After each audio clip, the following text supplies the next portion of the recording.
It's just before noon in Henderson, Nevada, what should have been a routine school welfare check. But behind one front door, officers are about to find something that doesn't look like a home at all. A child is banging, pleading to be let out, and the thing holding him back isn't a bedroom door. It's a cage, built into the living room. And the most disturbing part? The parents say they did it for safety. What time did you go to bed? 2, 3. This morning? Yeah. Okay, so it's not horrible. You got some sleep. Yeah. Even though the kids might have kept you awake some. Yeah. So I'm just here because they asked me to be here. Okay. Based on the situation, the kids haven't been in school. One of them is being homeschooled for the number of days that they haven't been in school. Yeah. So they got a few questions based on what they need to do as a school representative for truancy, okay? All right. Does that make sense? Yeah. It sounds like you got some challenges here at the house. Your wife and you have different, schedules to probably try to handle the kids and stuff like that. Yeah. That's great. It sounds like you're trying the hardest you can to make the situation work, right? Mm-hmm. So, but they still have a job to do based on, their policies and. Students, yes. We're just checking because they haven't been at school. He's not in school today, and I think he hasn't been at school. They're supposed to be in Nevada Learning Academy, but they haven't been, enrolled. So we're just concerned to see. We just want to check that they're all okay. Yeah. So that I can bring the report back to school. What concerned me was that I heard the banging, and he said, "Let me out, open the door." He thought it was police. He's like, "Police, let me out." So, but then when I asked if he's okay, he stayed quiet. So I just want to make sure that I can see that he's okay. Oh yeah, he's okay. And a kid like that, it makes sense that they would say, "Let me out," because I'm sure you have, like child kind of like. Yeah. Do you mind if I come in? Yeah. He's a big kid. I can come in? Yes. Okay. He's half Samoan, so he's a big kid. Oh yeah, He's probably got autistic. some meat to him. Oh yeah. Once inside, police catch an alarming sight. A metal cage-like structure built right into the living room with an 11-year-old child trapped inside. But that's not all. Officers reportedly observed feces smeared on the floors and walls, along with piles of trash scattered around the room. Jeffrey is quick to offer up an explanation.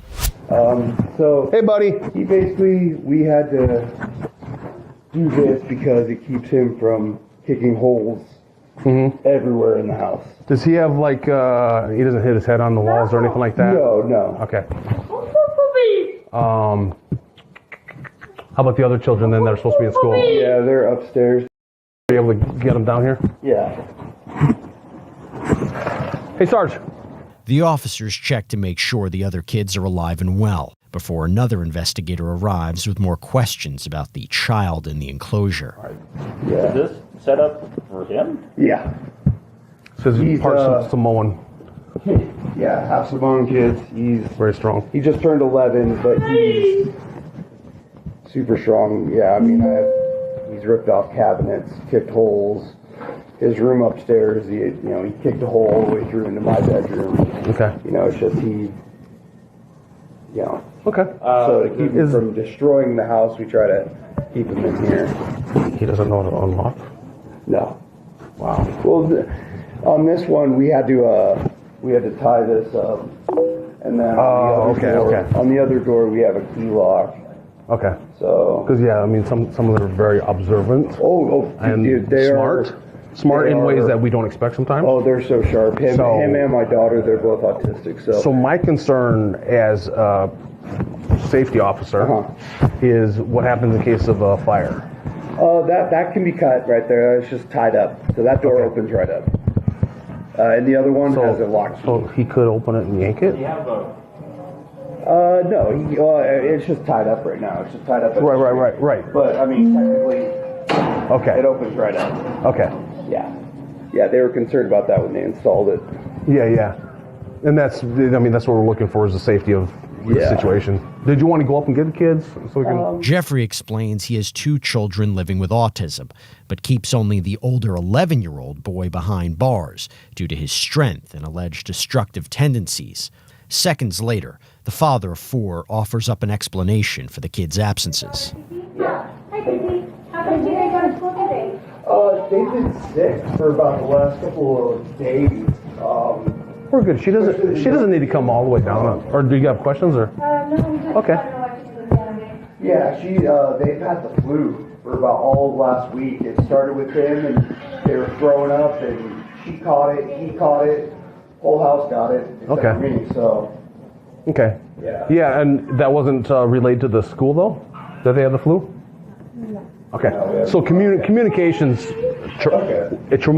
communication is huge. All right. All right. So no matter what, call the school. Because I've even had like casinos call us to check on employees. Okay. Casinos, adults, check on their adults. Yeah. Because the adults didn't call in sick or this or that, and it's been 2 days. So we even have, big corporations calling on adults, employees, to make sure they're okay. Okay. So big thing is communication. Call the school, say, hey, she's not feeling well, stomach flu. Okay. Be out for 1 day, maybe 5 days or whatever. Same with whatever other children. So that way they have an understanding what's taking place. And we're like, well, maybe they both share a car and go to work together or something, So. Yeah, I was passed out and didn't know if it was just. Right, pounding or not. Yeah. And so his speech isn't very good right now, right? Yeah, it's not. Okay. When he was first born, he didn't actually start talking until he was about 4 or 5 years old. Okay. We thought he was just going to be nonverbal for his whole life. Yeah. But, he's been going to school, and basically all his verbal skills are basically just what he wants and then what he copies and hears off of the phone. Yeah. Yeah. Yeah, because I tried to communicate with him through the window, through the plywood, just to make sure he was good. I'm like, Yeah. hey, are you okay? Everything good? Because he was boom, boom, boom, boom. Yeah. And of course, the way it sounds because of his size, it sounded horrible. Yeah. But I was like, well, he's not screaming like he's in pain or anything like that. Yeah. So I was like, hey, I don't see any cause to be concerned in that aspect because he's yelling. Yeah. Because some kids on the spectrum, that's what they do. Yeah. I just like, as long as he's if he's using his head like some of them do, as long as he has a helmet or something like that, He But loves using yeah, his feet to kick. it doesn't look like he's got any injuries or anything like that, so that's good. Yeah, we've had to, all this plywood we've had to put up just so he doesn't break windows. Yeah, I noticed the one window was broke. Yeah. I mean, that made sense when I seen it. I'm like, Next, the children's mom arrives when officers get a chance to confront her for the first time. Let's see how that goes. Hey, you Misty? Hey. So we got called here. My name is Officer Bovey. We got called here because the Clark County School District truancy officers were tasked to come out here to try to make contact, make sure the kids are okay. All right. So that's why we came out here, was to assist them. Based on them not making contact, they could hear some screaming from the inside. So that's where we went ahead and they called us to assist and try to figure out what the situation was, okay? So we came here and their job was to make sure that the kids were okay because they haven't been in school, right? And nobody's been calling the school to give the updates. So they weren't aware that the children were sick. So your husband, we're talking to him right now, he informed us that they were sick and that was one reason why they were out of school. But there was also concerns based on we heard the yelling from the inside, the pounding on the inside. What's the real situation? Police identify the woman seen here as 46-year-old Misty Scanlon, who's about to face some questioning of her own. Does that make sense? So that brought up. Yeah, we see that. We understand that. And we know that's a challenge. So based on that, going in there, talking to your husband was asleep, so it was hard to get him up. He finally came to the door, so we were talking to him, trying to understand the whole situation of everything. Does that make sense? So based on that, we're here now. We're going to be sticking around for a little bit. We got a few more questions to ask and go from there. Does that make sense? Did you leave work early? All right. Well, thanks for coming out early. You have some questions, sir? What we're doing is, just so you know, and I was letting your husband know, the school, the truancy, whatever that is, that's a concern of ours, right? And then obviously the condition of the house, you come in, you see kids, things everywhere, right? It's a concern of ours. So right now what we're waiting for, one of our detectives is going to come down, we'll talk to you guys, make sure that everything's good.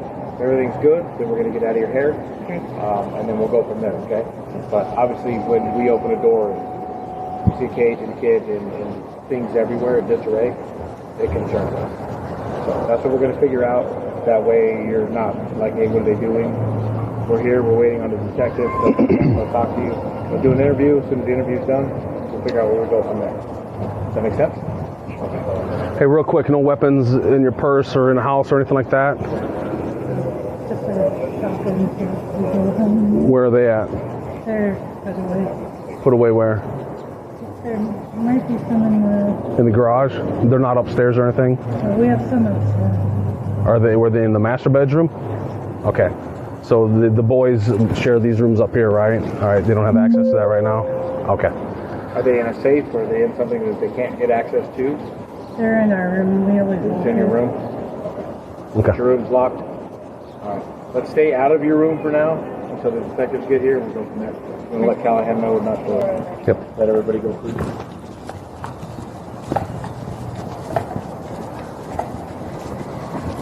Okay, come on in. So, sorry, it's a little warm up there. There's going to be a little bit more movement. Just want to make sure there wasn't any weapons. She mentioned about some shotguns upstairs, so we just asked that nobody go upstairs into the bedroom. Okay. So, yeah, the double doors. We don't want anybody to go up there. There's just shotguns that aren't necessarily. They're not the gun safe, right? They're just secured up there. So that way, it's just a safety thing that we have to go through. So, I understand. yeah.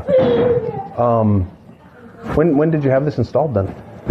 A few years ago. It was probably 6 years ago. Oh wow. Okay. So he was strong at a young age. Oh yeah. Yeah. Oh yeah. Please, buddy. That's just part of his stimming. He just. Oh yeah, yeah. You know. That's yeah. I get it.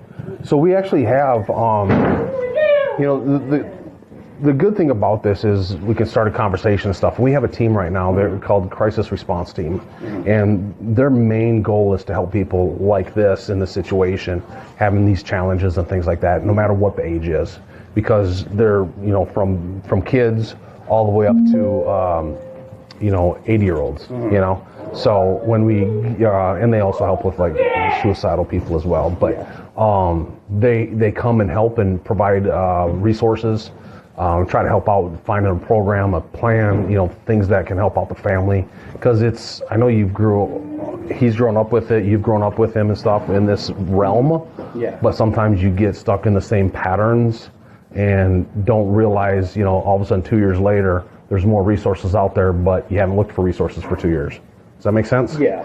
So there might be more resources out there that you're not even aware of. Okay. I know sometimes the schools are very good at helping with resources as well. But they have their protocols or people they work with, and we're kind of independent in a sense that our team, it's a newer team, so it's probably why you haven't heard of it, but they're newer at dealing with these situations, or not with these situations, dealing with helping people. So, but they're able, because they're new, they're grabbing all this information everywhere they can come from. And one of the main officers has an adult child that's on the spectrum, and so he knows exactly what it's like, between the different triggers and things like that, and they might grow out of a trigger and develop another trigger, so they're a really good team that understand the situation and could help you with additional tools. Okay. That makes sense. The officer keeps the suspects talking before reinforcements arrive to speak with the child in the enclosure, who doesn't appear to be happy with the situation. Hey, the bubble guppies? Oh, the gate opened. You have beautiful voice. I love to hear you talk. Can you tell me something else? The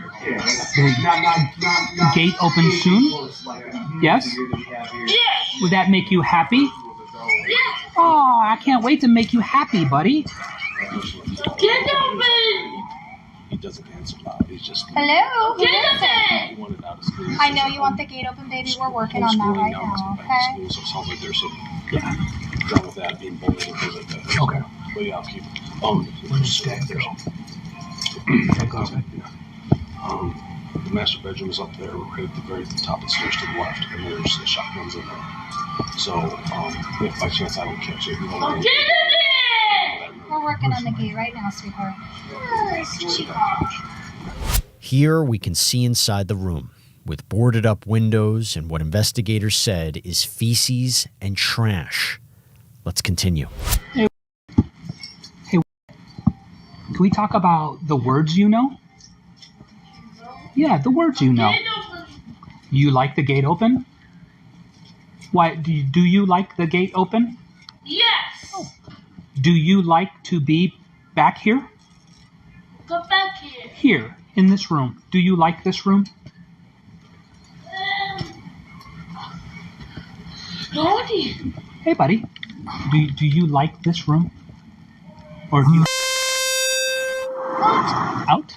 Yeah. You want the gate open? You like the gate open? Yeah. Soon. See you real soon. So guess what? Guess what? Soon, gate open. Yeah, soon, gate open.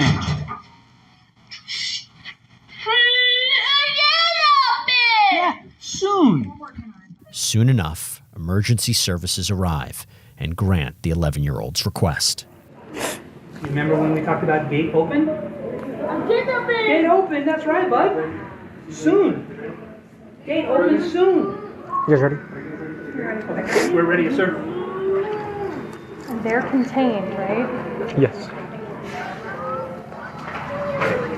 Heads that way. You are going to be behind the focus. A bed. Yeah, okay. We're going to open gate and go bed. Open gate, sit bed. Open gate, sit bed. Open gate, sit bed.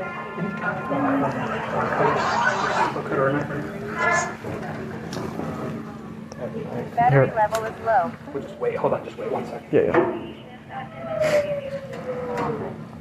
Yeah. Oh, here we go. Oh, hey, Wyatt. Ready? Going to the bed. Yay! Here we go. Right to the bed. Officers open the gate and secure the child safely onto a stretcher to be evaluated. There's Teddy. We got the teddy bear. Oh, God. Oh, boy. So we just have somebody stand for some too, just sort of reach over. Yeah, we're gonna. If it's cool, we'll both go in the back with you guys. Cool. Let's play. Bubble gum. Bubble. One more. Before we go, I should grab my phone back to my desk. Jeffrey.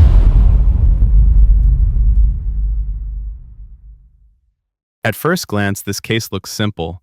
A child was locked inside a homemade cage. The parents were arrested. But when you slow the footage down and look at the full timeline, this situation isn't just about cruelty. It's about where desperation ends and abuse begins. Jeffrey and Misty Scanlon didn't hide the enclosure. They didn't try to run. They didn't deny what police saw. Instead, they explained it. They described an 11-year-old boy with severe autism, nonverbal, extremely strong, prone to destructive behavior. They said he had ripped cabinets off walls, kicked holes through rooms, broken windows, and from their perspective, the cage wasn't punishment, it was containment.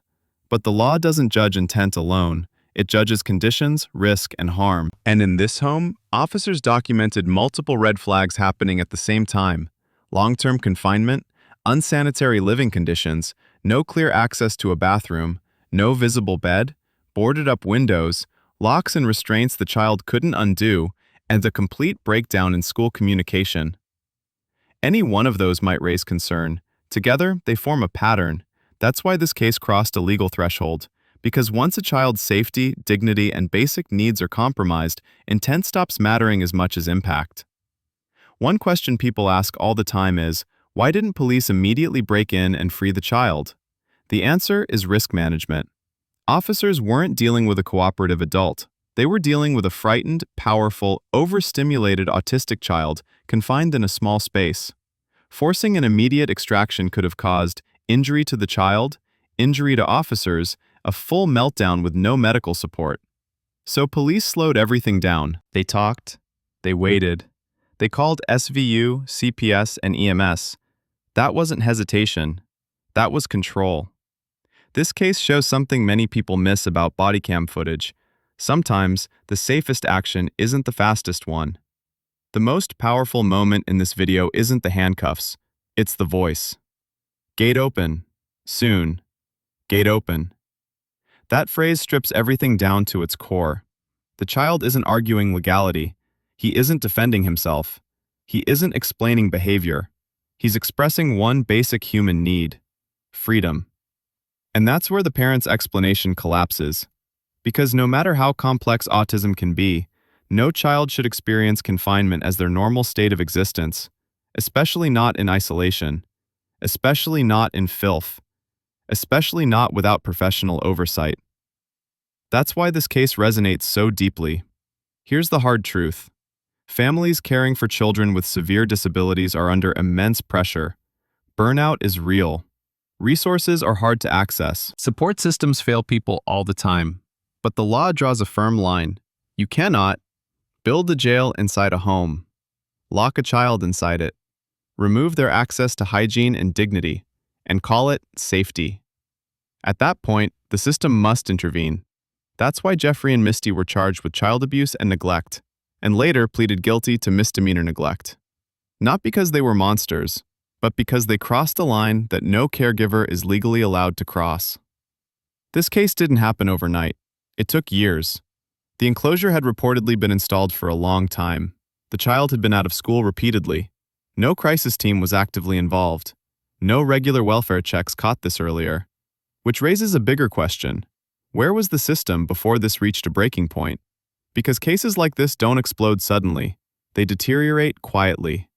And the longer no one intervenes, the more temporary solutions turn into permanent harm. This case teaches one uncomfortable lesson. You don't get to invent your own rules for child safety, even when parenting is hard, even when options feel limited, even when help feels unreachable. Because once isolation, confinement, and neglect become routine, the situation is no longer private, it becomes criminal. And when police arrive, they aren't there to debate intentions, they're there to stop harm. If you watch bodycam footage like this, not for shock, but for understanding, then this channel is for you. We don't tell these stories to attack families. We tell them to expose where systems fail, where lines are crossed, and where intervention becomes unavoidable. If that matters to you, subscribe, watch the next case, and share this video with someone who thinks these situations are simple, because they never are. And here's the question I want you to sit with. If the school hadn't reported those absences, if the truancy officer hadn't heard the banging, if police hadn't shown up that day, how much longer would that gate have stayed closed? That's the next story we're breaking down. And it's closer than you think.